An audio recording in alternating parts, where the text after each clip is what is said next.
Hi అండి, good morning to all.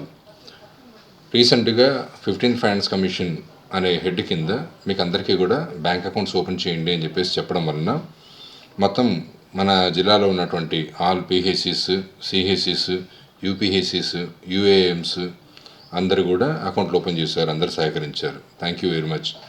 అందరి accounts open అయిపోయాయి, అందరి అకౌంట్స్ యాక్టివేషన్ అయిపోయాయి. కాబట్టి మనకు గవర్నమెంట్ నుంచి ఏదైతే ఫండ్ వస్తుందో 15th ఫైనాన్స్ కమిషన్ సంబంధంగా వచ్చే ప్రతి ఒక్క ఫండ్ను కూడా మీకు ఆ అకౌంట్కి రిలీజ్ చేయడం జరుగుతుంది. ఇదంతా కూడా మనకు పిఎఫ్ఎంఎస్ అని చెప్పేసి మనం ముందు నుంచి మనం ఏదైతే చేస్తున్నామో సింగిల్ నోడ్ అకౌంట్స్ గతంలో చేసి ఉన్నాం కాబట్టి సేమ్ అదే టైప్లోనే ఉంటుంది. కానీ దీంట్లో ఎక్స్పెండిచర్ అంతా ఒకటే రకంగా ఉన్నప్పటికీ కూడా మీరు బడ్జెట్ని ఏ విధంగా చూసుకోవాలి, ఏ విధంగా మ్యాపింగ్ చేసుకోవాలి అనే ఒక్కదానికి మాత్రమే మీకు ఈ ట్రైనింగ్ ఇస్తున్నాను. And rest of all the things మీకు ఏదైతే బడ్జెట్స్ ఇచ్చామో ఆ బడ్జెట్స్ను మనకున్నటువంటి ఎన్హెచ్ఎం ఫైనాన్షియల్ గైడ్లైన్స్ ఏవైతే ఉంటాయో మీకు గతంలో పంపించినవే అప్లికబుల్ అవుతాయి అన్నమాట. ఇప్పుడు మనం ఏం చేసామంటే సార్, మీకు అందరికీ కూడా బడ్జెట్స్ వచ్చేసి ఆల్ పిహెచ్ఎస్కి మీకు ఉన్నటువంటి హెల్త్ అండ్ వెల్నెస్ సెంటర్స్ ఉన్నాయి మీ కింద. కాబట్టి వాటన్నిటికీ కూడా 10,000 చొప్పున రిలీజ్ చేయడం జరిగింది. సో మనకున్నటువంటి 428 హెచ్డబ్ల్యూసీస్ ఏవైతే ఉంటాయో దానికోసం అని చెప్పేసి 42,80,000 రూపాయలు. ఇది ఒకటే కాకుండా మళ్ళీ డిస్ట్రిక్ట్ క్వాలిటీ టీం వాళ్ళు ట్రావెల్సింగ్ యాప్స్ కోసం రిలీజ్ చేయమని చెప్పడంతో ఒక 30 సెలెక్ట్ చేసినటువంటి హెచ్డబ్ల్యూసీ సెంటర్స్కు అదనంగా ఒక 10,000 రూపాయలు రిలీజ్ చేయడం జరిగింది. సో ఓవరాల్గా 45,80,000 rupees have been released for హెచ్డబ్ల్యూసీస్ ఇన్ ద డిస్ట్రిక్ట్. ఈ యొక్క బడ్జెటే కాకుండా తదుపరి మనకున్నటువంటి యూపీహెచ్సిలో 9 వాటిని యూఏఏఎమ్స్గా టర్న్ చేయబడుతుంది. కాబట్టి వాటన్నిటికీ కూడా ఒక్కొక్క దానికి ₹1,00,000 చొప్పున అన్టైడ్ ఫండ్స్ కింద ఈ ఇయర్ 25-26 ఫైనాన్షియల్ ఇయర్ కోసం కేటాయించబడడం జరిగింది. సో ఈ బడ్జెట్ కాపీస్ అన్ని కూడా మీకు షేర్ చేస్తున్నాను. అంతేకాకుండా మీకు ఉన్నటువంటి మీ లాగిన్ ఐడీస్, పాస్వర్డ్స్ అన్నీ కూడా జనరేట్ చేసి పెట్టాను. అవన్నీ మీకు షేర్ చేస్తాను. మీరు చేయాల్సిందల్లా ఒకటి, మీరు లాగిన్ అయిన తర్వాత మీకు ఇచ్చే అడ్మిన్ లాగిన్లో నుంచి వెంటనే యూజర్స్ని క్రియేట్ చేసుకోండి. దయచేసి మీకు అందరికీ ఒక చిన్న మనవి ఏంటి అంటే, యూజర్స్ని క్రియేట్ చేసుకునేటప్పుడు చాలాసార్లు గమనించింది ఏంటంటే, ఒక సీనియర్ అసిస్టెంట్, ఒక డీడీఓను ఆ పిహెసిలో ఉన్నంతకాలం వాళ్ళు వాడేసేసి తర్వాత వాళ్ళు వెళ్ళిపోతున్నప్పుడు ఇంకొకరు హ్యాండ్అవుట్ చేయకుండా పోవడము, లేకపోతే వాళ్ళ సొంత పేర్లు పెట్టుకోవడము, వాళ్ళ డిజిగ్నేషన్స్ పెట్టుకోవడము చాలా ఇబ్బందిగా ఉంటుంది. అందుకనే ఒకటే మాట నేను అందరికీ రిక్వెస్ట్ చేసుకుంటుంది ఏంటంటే, మేకరు, అప్రూవరు అలా పెట్టుకోండి సరిపోతుంది. అందుకని చెప్పేసి ఎవరైతే వస్తారో వాళ్ళ ఫోన్ నెంబర్ ఒక్కటి మార్చుకుంటే సరిపోతుంది. అంతేగాని పేర్లతో మాత్రం ఎప్పుడు పెట్టుకోవద్దండి. ఇన్స్టిట్యూషన్ మెయిల్ ఐడి, దాని తర్వాత ఇండివిజువల్ ఫోన్ నెంబర్ ఏదైతే ఉంటుందో ఎవరైతే ఆపరేట్ చేస్తున్నారో వాళ్ళది పెట్టుకోండి. ఎందుకంటే ఒక ఇన్స్టిట్యూషన్లో మళ్ళీ పదే మనము 10 సార్లు 20 సార్లు మనం యూజర్స్ని యాడ్ చేసుకోవాల్సిన అవసరం అంటూ ఉండదన్నమాట. అందుకని చెప్పేసి సో ఇక్కడ మీకు ఈ డెమోలో ప్రజెంట్ వచ్చేసేసి 15th ఫైనాన్స్ కమిషన్ కింద మీకు ఎలా అడ్మిన్ ఓపెన్ చేసుకోవాలనేది ఒక పిహెసిని ఓపెన్ చేసి మీకు డెమాన్స్ట్రేషన్ చూపిస్తున్నాను. మీకు పంపించినటువంటి యూజర్ ఐడి, పాస్వర్డ్స్ని ఓపెన్ చేసుకున్న తర్వాత ఏ విధంగా ఉంటుందో చూద్దాం ఒకసారి మనము.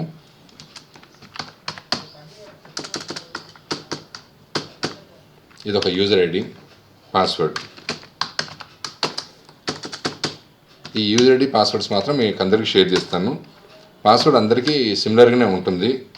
వేరే పాస్వర్డ్స్ ఎవరు పెట్టద్దండి. దయచేసి ఇదే పాస్వర్డే కొనసాగించండి. యూజర్ ఐడి, దాని తర్వాత పాస్వర్డ్ ఇచ్చి మనము వెంటనే క్యాప్చర్ చేసిన తర్వాత మీకు ఈ విధంగా అయితే స్క్రీన్ అయితే వస్తుంది ఖచ్చితంగా. సో ఇప్పుడు నేను ఓపెన్ చేసినది వచ్చేసేసి పిహెసి గూడూరు ఏదైతే ఉంటుందో 15th ఫైనాన్స్ కమిషన్ అకౌంట్ మీకు ఇలిస్ట్రేషన్ కోసం ఓపెన్ చేశాను. ఓపెన్ చేసిన వెంటనే మీకు ఈ విధంగా లొకేషన్ డీటెయిల్స్ కన్ఫర్మేషన్ కోసం అడుగుతుంది అనమాట. ఇది ఎక్కడ ఉంది అంటే మనము అన్నీ ఇవ్వడం జరిగింది. కానీ మీకు దీంట్లో కనుక ఏమన్నా తేడా ఉన్నట్టయితే మీరు వెంటనే దాన్ని సెలెక్ట్ చేసుకోవచ్చు. ఇది వచ్చేసి ఏపీలో ఉంది, కర్నూలు డిస్ట్రిక్ట్లో ఉంది, రూరల్ ఉంది, ఏ బ్లాక్లో ఉంది. బ్లాక్ అంటే ఇక్కడ వాళ్ళు వచ్చేసేసి సెంట్రల్ గవర్నమెంట్ స్కీమ్స్ కింద ఈ బ్లాక్ అనే దాన్ని ఎంతసేపు ఉన్నా కూడా వాళ్ళు మండలిని బ్లాక్ అంటారు అనమాట. అందుకని సో గూడూరు మండలం ఓకే. నెక్స్ట్ పంచాయతీ, ఏ పంచాయతీ కిందకి వస్తుంది, నాట్ అప్లికబుల్. ఎందుకంటే ఈ గూడూరు వచ్చేసి మున్సిపాలిటీ అయింది కాబట్టి. Village pin code okay, save. So ఇది ఫస్ట్ టైం మాత్రమే మీకు ఈ స్క్రీన్ అంటూ వస్తుంది. సెకండ్ టైం నుంచి మీకు ఆ స్క్రీన్ అయితే రాదు, మీరు ఎక్కువసారి సేవ్ చేశారంటే కనుక. ఆ తర్వాత ఇంతకాలం మీరు కనుక చూసినట్టయితే మనకు బడ్జెట్స్ ఎక్కడ ఉన్నా కూడా ఈ మాస్టర్స్ని పైది ఏదైతే ఉంటుందో దాంట్లో కనుక మీరు సెలెక్ట్ చేసుకున్నట్టయితే మీకు బడ్జెట్స్ కనిపించేవి.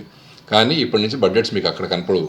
15th ఫైనాన్స్ కమిషన్ కింద వచ్చే బడ్జెట్స్ కనపడాలి అంటే మీరు ఇక్కడ మై ఫండ్స్ అని చెప్పేసి మీకు కనిపిస్తుంది, దాన్ని క్లిక్ చేయండి. క్లిక్ చేసినప్పుడు ఇక్కడ మీరు రిసీవ్డ్ ఫ్రమ్ అదర్ ఏజెన్సీ అని చెప్పేసి ఏదైతే ఉందో దాన్ని క్లిక్ చేశారంటే మీకు ఇదేమైనా స్క్రీన్ అంటూ వస్తుంది. ఇక్కడ మీకు లింకప్ చేసినటువంటి బ్యాంక్ అకౌంట్ వస్తుంది. వెంటనే సెర్చ్ అన్నారంటే మీకు ఏ బడ్జెట్స్ అయితే రిలీజ్ చేస్తున్నామో, ఏ స్కీమ్ కింద, ఏ శాంక్షన్ నెంబర్ కింద, ఏ రోజు మీకు ఎంత అమౌంట్ రిలీజ్ అయింది అన్నది మొత్తం మీకు డిస్ప్లే అవుతుంది. సో బడ్జెట్ మీకు ఇక్కడ డిస్ప్లే అయింది కాబట్టి మీకు బడ్జెట్ వచ్చేసింది. మీకు ఎంత బడ్జెట్ వచ్చిందని మీకు కనపడుతూ ఉంటుంది. సో మీకు వచ్చిన బడ్జెట్ ఏదైతే ఉంటుందో మీరు క్యాష్ బుక్లో ఫస్ట్ ఎంట్రీ చేసుకోండి. ఆ తర్వాత నెక్స్ట్ మీరు దీనికి ఇది అడ్మిన్ మాత్రమే కాబట్టి దీనికి యూజర్స్ని క్రియేట్ చేసుకోవాలి. ఇందాక నేను మీకు చెప్పినట్టుగా మేకర్, దాని తర్వాత అప్రూవరు. మేకర్ వచ్చేసి అక్కడ ఉన్నటువంటి సీనియర్ అసిస్టెంట్ గారు, లేకంటే జూనియర్ అసిస్టెంట్ గారు, లేకంటే ఎల్డీ కంప్యూటర్ గారు అవుతారు. దాని తర్వాత అప్రూవర్ వచ్చేసి డీడీఓ గారు అవుతారు. కాబట్టి ఇక్కడ మనము మాస్టర్స్లో వచ్చి యూజర్స్లో ఇక్కడ మీకు ఇప్పుడు స్టార్టింగ్ మనం ఫ్రెష్గా చేస్తున్నాం కాబట్టి యాడ్ న్యూ కింద తీసుకొని మీరు వెంటనే యూజర్ని సెలెక్ట్ చేసుకోండి. ఎప్పుడైనా గుర్తుపెట్టుకోండి, ఇది మండే టు ఫ్రైడే మాత్రమే మీకు ఏజెన్సీలో యూజర్స్ క్రియేషన్స్ అంటూ ఉంటాయి. శనివారం, ఆదివారం గవర్నమెంట్ ఆఫ్ ఇండియాకి హాలిడే ఉంటుంది కాబట్టి ఈ పిఎఫ్ఎస్ వెబ్సైట్లో కూడా మీకు యూజర్స్ని క్రియేట్ చేసుకోవడానికి అలౌ చేయదు. దయచేసి ఇది గమనించదగ్గ ప్రార్థన. కాబట్టి మీరు ఎప్పుడైతే యూజర్స్ని క్రియేట్ చేసుకున్న వెంటనే ఆ యూజర్స్ నుంచి మీరు లాగిన్ అయిపోయిన తర్వాత మీకు ఎక్కడ బడ్జెట్ శాంక్షన్ అయిపోయింది కాబట్టి మీరు ఆటోమేటిక్గా బిల్స్ అన్ని రైజ్ చేసుకోవచ్చు. మీకు గతంలో పిఎఫ్ఎస్ చేసిన వాళ్ళే కాబట్టి ఆ పిఎఫ్ఎస్లో ఏ విధంగా అయితే బిల్స్ అంటూ మీకు ఉన్నాయో అదేవిధంగా మీరు బిల్స్ అయితే జనరేట్ చేసుకొని మీరు ఎక్స్పెండిచర్ ఇంకర్ చేసుకోవచ్చు. ఓకే, ఏమైనా డౌట్స్ ఉన్నట్టయితే కనుక ఒక్కసారి మళ్ళీ రివైండ్ చేసుకొని చూసుకోండి. మీకు దీంట్లో ఎక్కడ ప్రాబ్లం అయితే ఉండదు, ఎందుకంటే గతంలో మీరు పిఎఫ్ఎస్ చేశారు కాబట్టి.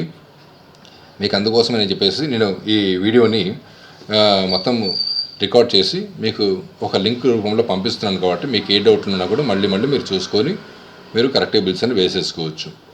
Okay, thank you very much అండి.